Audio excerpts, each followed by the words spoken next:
Hi ಸ್ನೇಹಿತರೆ, ಮುತ್ತಮ್ಮ ಕನ್ನಡ ಚಾನಲ್ಗೆ ಎಲ್ಲರಿಗೂ ಸ್ವಾಗತ. ಇವತ್ತಿನ ರೆಸಿಪಿ ಏನಪ್ಪ ಅಂದರೆ ಸಿಹಿಯಾದ ಒಂದು ಆಲೂಬೊಟ್ಟು ಮನೆಯಲ್ಲಿ ಯಾವುದೇ ಒಂದು ಹಬ್ಬ ಮತ್ತು ಮಕ್ಕಳ ಬರ್ತ್ಡೇ ದಿನ ಮಾಡ್ಕೊಳೋಂಥ ಸಿಹಿಯಾದ ಒಂದು ಆಲೂಬೊಟ್ಟು ತೋರಿಸ್ಕೊಡ್ತಾಯಿದ್ದೀನಿ.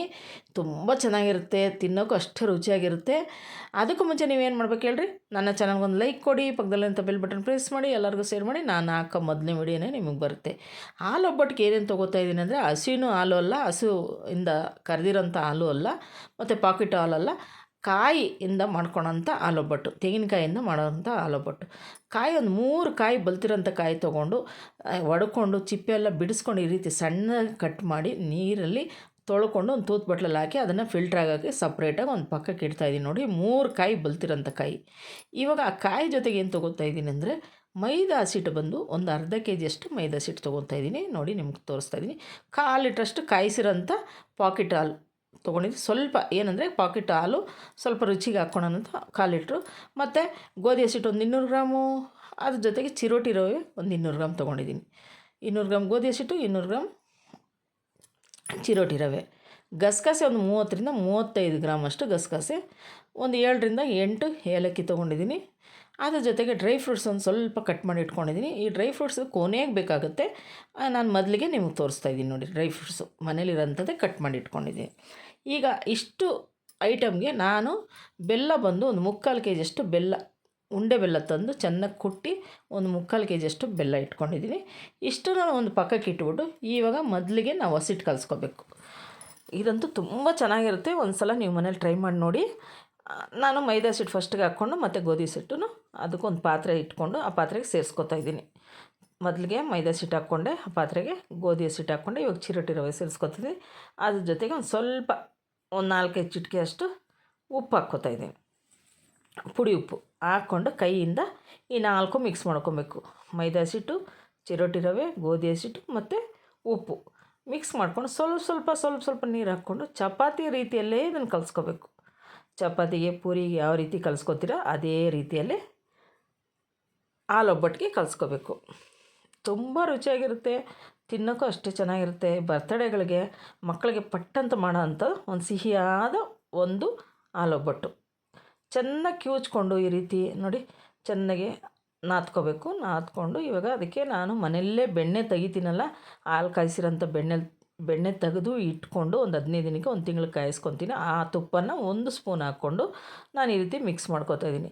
ಬೇಕಾದರೆ ನನ್ನ ಹಳೆಯ ವೀಡಿಯೋಗಳಲ್ಲಿ ಹೋಗಿ ನೋಡಿ, ಬೆಣ್ಣೆ ಮನೇಲಿ ಯಾವ ರೀತಿ ತೆಗೆದು ಯಾವ ರೀತಿ ನಾವು ಕಾಯಿಸ್ಕೊಂಡು ಫಿಲ್ಟ್ರ್ ಮಾಡ್ಕೋಬೇಕಂತ ನಿಮಗೆ ಗೊತ್ತಾಗುತ್ತೆ.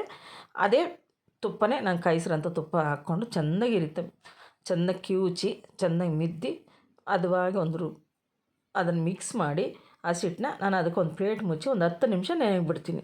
ಅದೇ ನೆನೆಯಷ್ಟೊತ್ತಿಗೆ ಏನು ಮಾಡ್ತೀನಿ ಅಂದರೆ ಒಂದು ಪಾತ್ರೆ ಇಟ್ಕೊಂಡು ಆ ಪಾತ್ರೆಗೆ ನಾನು ಹೇಳಿದ್ನಲ್ಲ 3/4 ಕೆ ಜಿಯಷ್ಟು ಬೆಲ್ಲ, ನಾನು ಏನು ತೋರಿಸಿದ್ದೀನೋ ಕಾಯಿ ಒಬ್ಬಟ್ಟಿಗೆ ಕಲಸಿರೋಂಥ ಹಸಿಟ್ಟಿಗೆ, ಆ ಹಸಿಟ್ಟಿಗೆ ಎಷ್ಟು ಬೇಕೋ ಅಷ್ಟು ಬೆಲ್ಲನ ಕಾಯಿಸ್ಕೊತಾ ಇದ್ದೀನಿ.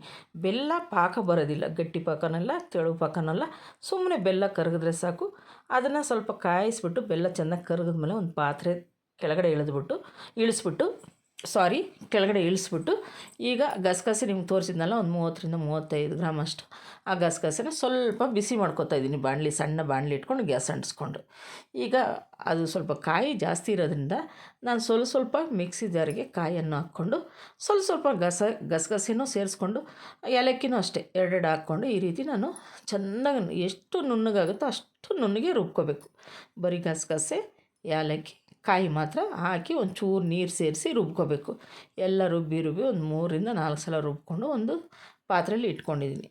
ಅದನ್ನು ಒಂದು ಕಡೆ ಕಾಯಿ ರುಬ್ಬಿರೋಂಥದ್ದು ಪಕ್ಕಕ್ಕೆ ಇಟ್ಕೊಂಡು ಅದು ನಾವೇನು ಬೆಲ್ಲ ಕಾಯಿಸಿದ್ರು ಆ ಬೆಲ್ಲದ ಪಾಕ ಈ ರೀತಿ ಫಿಲ್ಟ್ರ್ ಮಾಡಿಕೊಂಡ್ರೆ ಒಂಚೂರು ಕಡ್ಡಿನೋ ಇಲ್ಲ ಅಕಸ್ಮಾತ್ ಒಂದೊಂದು ಸಲ ಮಣ್ಣು ಏನೇನೋ ಇರುತ್ತೆ, ಈ ರೀತಿ ಫಿಲ್ಟ್ರ್ ಮಾಡ್ಕೋಬೇಕಾಗತ್ತೆ.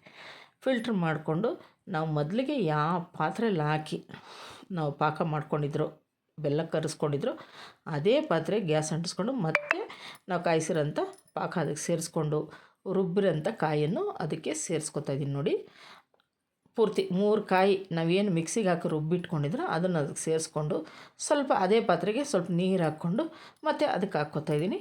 ನಿಮ್ಗೆ ಗಟ್ಟಿ ಹಾಲು ಬೇಕಾದರೆ ಗಟ್ಟಿ ಮಾಡ್ಕೊಬೋದು, ತೆಳ್ಳಗೆ ಹಾಲು ಬೇಕಾದರೆ ತೆಳ್ಳಗೆ ಮಾಡ್ಕೊಬೋದು. ಈಗ ಆ ಬೆಲ್ಲಕ್ಕೆ ನಾವು ರುಬ್ಬಿರೋ ಅಂಥ ಗಸಗಸೆ, ಏಲಕ್ಕಿ ಮತ್ತು ಕಾಯಿ ಹಾಕಿ ರುಬ್ಬಿರೋಂಥ ಒಂದು ಚೂರು ನೀರು ಹಾಕ್ಕೊಂಡು ರುಬ್ಬಿರೋಂಥದ್ದು ಸೇರಿಸ್ಕೊಂಡು ಒಂದು 1/4 ಲೀಟ್ರ್ ಹಾಲು ಕಾಯಿಸಿರೋಂಥ ನಂದಿನಿ ಹಾಲನ್ನು ಸೇರಿಸ್ಕೊಂಡು ಸಣ್ಣ ಉರಿಯಲ್ಲಿ ಇಟ್ಕೊಂಡು ತುಂಬ ಇದನ್ನು ಕುದಿಸೋಕೆ ಹೋಗ್ಬಾರ್ದು. ತುಂಬ ಕುದಿಸಿದ್ರೆ ರುಚಿ ಹೋಗ್ಬಿಡ್ತದೆ. ಸುಮ್ಮನೆ ಬಿಸಿಯಾಗೋರ ಥರ ಇಟ್ಬಿಟ್ಟು ಅದನ್ನು ಸಣ್ಣ ಉರಿಯಲ್ಲಿ ಅದು ಕಾಯ್ತಾಯಿದೆ. ಈಗ ಹಸಿಟ್ಟು ಮತ್ತೆ 10 ನಿಮಿಷ ಬಿಟ್ಟ ಮೇಲೆ ಈ ರೀತಿ ಚೆನ್ನಾಗಿ ನಾದ್ಕೋಬೇಕಾಗುತ್ತೆ. ನೋಡಿ ಚೆನ್ನಾಗಿ ಕೈ ನಾವು ಮಡಚ್ಕೊಂಡು ನಮ್ಮ ಕೈಯಲ್ಲಿ ಎಷ್ಟು ಶಕ್ತಿ ಇದೆ ಅಷ್ಟು ಶಕ್ತಿ ಬಿಟ್ಟು ಈ ರೀತಿ ನಾದ್ಕೋಬೇಕಾಗುತ್ತೆ. ನೋಡಿ ಎಷ್ಟು ಚೆನ್ನಾಗಿ ರೆಡಿ ಆಯಿತು ಅಂದರೆ ತುಂಬ ಚೆನ್ನಾಗಿ ರೆಡಿಯಾಗಿದೆ. ಈಗ ಪಾಕ ನೋಡ್ತಾಯಿದ್ದೀನಿ, ಜಾಸ್ತಿ ಕುದಿಬಾರ್ದು. ನೋಡಿ ನಿಮ್ಗೆ ಕಾಣಿಸ್ತಾ ಇದೆಯಲ್ಲ, ಕುದಿಬಾರ್ದು, ಸುಮ್ಮನೆ ಬೆಚ್ಚಗಾದರೆ ಸಾಕು. ಈಗ ಅದನ್ನು ಇಳಿಸಿ ಪಾಕಕ್ಕೆ ಇಟ್ಬಿಟ್ಟು ನಾನು ಸಣ್ಣ ಬಾಣಲೆ ಇಟ್ಟು ಸ್ವಲ್ಪ ಎಣ್ಣೆ ಸೇರಿಸ್ಕೊತಾ ಇದ್ದೀನಿ. ಗೋಲ್ಡ್ ವಿನ್ನರ್ ಎಣ್ಣೆ ಸೇರಿಸ್ಕೊಂಡು ಸಣ್ಣ ಉರಿಯಲ್ಲಿ ಇಟ್ಬಿಟ್ಟು ಎಣ್ಣೆ ಕಾಯ್ತಾ ಇದೆ. ಈಗ ನಾವು ಮನೇಲಿ ಯಾವ ರೀತಿ ಪೂರಿ ಮಾಡ್ತೀರಿ ತಿಂಡಿಗೆ ಅದೇ ರೀತಿ ಅದೇ ಅಳತೆಯಲ್ಲಿ ನಾನು ಉಂಡೆಗಳು ಕಟ್ಕೊತಾ ಇದ್ದೀನಿ. ಒಂದು 10 ಉಂಡೆ ಕಟ್ಕೊಂಡಿದ್ದೀನಿ. ಇದನ್ನು ನಾನು ಇವಾಗ ಮಣೆ ತೊಗೊಂಡು ಲೊಟ್ಟಣಿಗೆ ತೊಗೊಂಡು ನಾವು ಸೇಮ್ ಪೂರಿ ಯಾವ ಥರ ಲೊಟ್ಟಿಸ್ಕೊತೀರೋ ಆ ರೀತಿಯೇ ಲೊಟ್ಟಿಸ್ಕೊಂಡು, ಇಲ್ಲ ಒಂದು ನ್ಯೂಸ್ ಪೇಪರ್ ಮೇಲೆ ಆಗಲಿ, ಇಲ್ಲ ಒಂದು ಪ್ಲಾಸ್ಟಿಕ್ ಪ್ಲೇಟ್ ಇದ್ದರೆ ಅದ್ರ ಮೇಲೆ ಹಾಕ್ಕೊಂಡು ಈ ರೀತಿ ಚೆನ್ನಾಗಿ ಪೂರಿ ರೀತಿಯಲ್ಲಿ ನಾವು ಲೊಟ್ಟಿಸ್ಕೋಬೇಕು. ನೋಡಿ ಒಂದೇ ಒಂದು ಪೂರಿನೇ ಹಾಕೋಕ್ಕಾಗೋದು ಬಾಣಲೆಗೆ, ಅಷ್ಟೇ ಎಣ್ಣೆ ಸಾಕು. ಜಾಸ್ತಿ ಎಣ್ಣೆ ಹಾಕಿದ್ರೆ ಕೆಲವ್ರಿಗೆ ಕಾಯಿಸಿರೋ ಎಣ್ಣೆ ಬೇರೆ ಏನಕ್ಕೂ ಬಳಸ್ಕೊಳಕ್ಕಾಗಲ್ಲ. ಆದ್ದರಿಂದ ನಾನು ಸ್ವಲ್ಪ ಎಣ್ಣೆ ಹಾಕ್ಕೊಂಡು, ನೋಡಿ ಬ್ರೌನ್ ಕಲರ್ ಕಾಣಿಸ್ತಾ ಇದ್ದಿಲ್ಲ, ಈ ರೀತಿ ನಾವು ಪೂರಿ ರೀತಿಯಲ್ಲೇ ನಾವು ಆಲೂಬಟ್ಟಿಗೆ ರೆಡಿ ಮಾಡ್ಕೋಬೇಕಾಗುತ್ತೆ. ಇದಂತೂ ತುಂಬ ರುಚಿಯಾಗಿರುತ್ತೆ. ನೋಡಿ ಯಾವ ರೀತಿ ಉಬ್ಬುತ್ತಾ ಇದೆ, ನೋಡಿ ಕಾಣಿಸ್ತದಲ್ಲ, ಈ ರೀತಿ ಉಬ್ಬಿಸ್ಕೊಂಡು ಅದು ಸ್ವಲ್ಪ ಕಲರ್ ಚೇಂಜಾಗಿ ಬ್ರೌನ್ ಕಲರ್ ಬಂದಾಗ ಈ ಥರ ಒಂದು 10 ಮಾಡಿ ಇಟ್ಕೋಬೇಕು ಬಿಸಿ ಬಿಸಿಯಾಗಿ. ಒಂದೇ ಸಲ ನಾವೇನು ಹಸಿಟ್ಟು ಕಲಿಸಿದ್ದೀರೋ ಅದನ್ನು ಒಂದೇ ಸಲ ಮಾಡ್ಕೋಬಾರ್ದು. ಈ ರೀತಿ ಮಾಡಿಕೊಂಡು ನಾವು ತಿನ್ನಬೇಕಾದ್ರೆ ಈ ಥರ ನಾವು ಅದ್ರ ಒಳಗಡೆ ಪಾಕದ ಒಳಗಡೆ ಹಾಕಿ ಹಾಲು ಕಾಯಿಸಿದ್ದೀರಲ್ಲ, ತೆಂಗಿನಕಾಯಿ ಹಾಲು, ಅದರಿಂದ ನಾವು ಈ ರೀತಿ ಮುಣಗಿಸ್ಕೊಂಡು ಆ ಕಡೆ ಈ ಕಡೆ ಸ್ವಲ್ಪ ತಿರುಗಿಕೊಂಡು ಒಂದು ಪ್ಲೇಟ್ಗೆ ಇಟ್ಕೊಂಡು ತಿನ್ನೋದಕ್ಕೆ ಅಷ್ಟೇ ರುಚಿಯಾಗಿರುತ್ತೆ, ಅಷ್ಟೇ ಟೇಸ್ಟಿಯಾಗಿರುತ್ತೆ ಸ್ವೀಟು. ಕೆಲವ್ರು ಏನು ಮಾಡ್ತಾರೆ ಅಂದರೆ ಈ ಚಪಾತಿ ರೀತಿಯಲ್ಲಿ ಮಾಡಿಬಿಡ್ತಾರೆ, ಪೂರಿ ರೀತಿಯಲ್ಲಿ ಮಾಡಿಬಿಡ್ತಾರೆ, ಅದರಲ್ಲೆಲ್ಲ ಕಟ್ ಮಾಡಿ ಹಾಕ್ಬಿಡ್ತಾರೆ. ಅದು ಹಾಲು ಒಬ್ಬಟ್ಟು ಅಂತಾರೆ.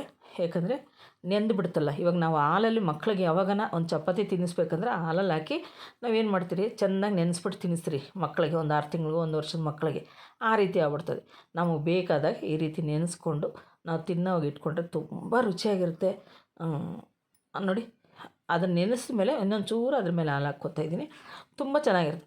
ಇಲ್ಲ ಕೆಲವ್ರಿಗೆ ಇಷ್ಟ ಆಗಲ್ವ, ಏನು ಮಾಡಬೇಕಂದ್ರೆ ಒಂದು ಬಟ್ಲಲ್ಲಿ ನಾವು ಚಟ್ನಿ ಸಾಗು ಹೇಗೆ ಇಟ್ಕೊತೀರೋ ಆ ರೀತಿ ಪೂರಿ ರೆಡಿ ಮಾಡಿಕೊಂಡು ಸುಮ್ಮನೆ ಹಾಲಲ್ಲಿ ಅದ್ಕೊಂಡು ತಿಂದರೂ ಅಷ್ಟೇ ರುಚಿಯಾಗಿರುತ್ತೆ, ಅಷ್ಟೇ ತಿನ್ನೋಕ್ಕೂ ಟೇಸ್ಟಿಯಾಗಿರುತ್ತೆ.